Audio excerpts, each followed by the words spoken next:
బొద్దింకల, గొర్రెల మంద, మోదీ సీజేపీలను ఉద్దేశించి రామ్ గోపాల్ వర్మ సంచలన వ్యాఖ్యలు చేశారు. ఈ లోకంలో ఏది పరిపూర్ణం కాదు. ప్రతి నిర్ణయానికి అనుకూల, ప్రతికూల ఫలితాలు ఉంటాయి. కనీసం నా ఈ పరిశీలనలు ఒక తీవ్రమైన చర్చకు దారితీస్తాయని ఆశిస్తున్నాను. ప్రపంచంలోని అగ్రగామి సీఈఓలు రాబోయే రోజుల్లో ఎంట్రీ లెవెల్ ఉద్యోగాలు చాలా వరకు తుడుచుకుపోతాయని గొంతు చించుకొని మొత్తుకుంటున్నారు. కానీ మనం మాత్రం ఇక్కడ నీట్ నిరసనలను వేడుకగా చేసుకుంటున్నాం. వెంటిలేటర్పై చివరి శ్వాస తీసుకుంటున్న ఒక వ్యవస్థను బాగు చేయడానికి ప్రయత్నిస్తున్నామనే విషయం గ్రహించలేకపోతున్నాం. ఏఐ నేర్చుకునే పద్ధతులనే మార్చేసింది. ప్రస్తుతం కావాల్సింది పాతకాలపు స్వస్థాంగత విద్య కాదు, ప్రతి ఒక్కరి అభిరుచికి తగ్గట్టుగా ఉండే కస్టమైజ్డ్ విద్య. ఒక కోర్స్ కాలపరిమితి, బీటెక్ అయినా, మెడిసిన్ అయినా 3 ఏళ్లు ఎంత ఉండాలి అనేది బోర్డులు కాదు, విద్యార్థి తన తెలివితేటలు, సామర్థ్యాన్ని బట్టి నిర్ణయించుకోవాలి. కొందరు 6 నెలల్లో గ్రహించేది మరికొందరు 4 నెలల్లో కూడా గ్రహించలేకపోవచ్చు. అలాంటప్పుడు వారిద్దరినీ ఒక నిర్బంధ కోర్సు అనే జైలులో ఎందుకు బంధించాలి?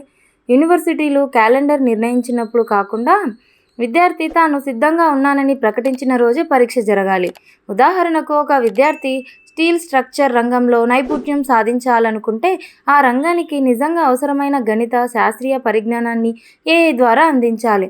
అంతేగాని దశాబ్దాల కిందట డిజైన్ చేసిన పాత సిలబస్ను గుడ్డిగా అనుసరించి సంబంధం లేని వాటిని వాళ్లపై రుద్దకూడదు. పరీక్షా కేంద్రాల్లోకి తమకు కావాల్సిన ఏఐ టూల్స్ను విద్యార్థులు తీసుకెళ్లేందుకు అనుమతించాలి. దానిని వారు ఎంత వేగంగా, ఎంత సృజనాత్మకంగా ఉపయోగించగలరు అనే అంశంపై వారిని పరీక్షించాలి. దీనివల్ల కలిగే విప్లవాత్మక ప్రయోజనాలు ఇవే: సమయం, ఖర్చు, తల్లిదండ్రుల డబ్బుతో పాటు విద్యార్థులు తమ జీవితంలో అత్యంత విలువైన కాలాన్ని ఆదా చేసుకుంటారు.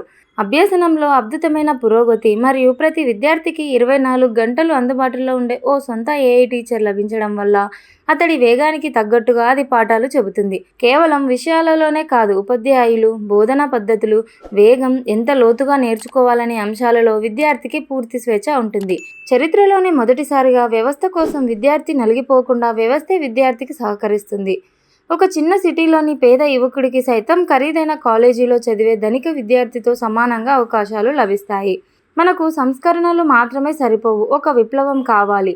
ఎందుకంటే విద్యార్థులను ఒక అసెంబ్లీ లైవ్లో ఉత్పత్తి అయ్యే ఒక రకమైన వస్తువుగా లేదా గొర్రెల మందలాగా చూసే గతకాలపు బానిసత్వ నమూనా నుంచి విద్యను విముక్తి చేయడానికి ఏఐ రూపంలో మనం ఒక విప్లవాత్మకమైన ముంగిట నిలబడి ఉన్నాము అంటూ వర్మ ముగించారు.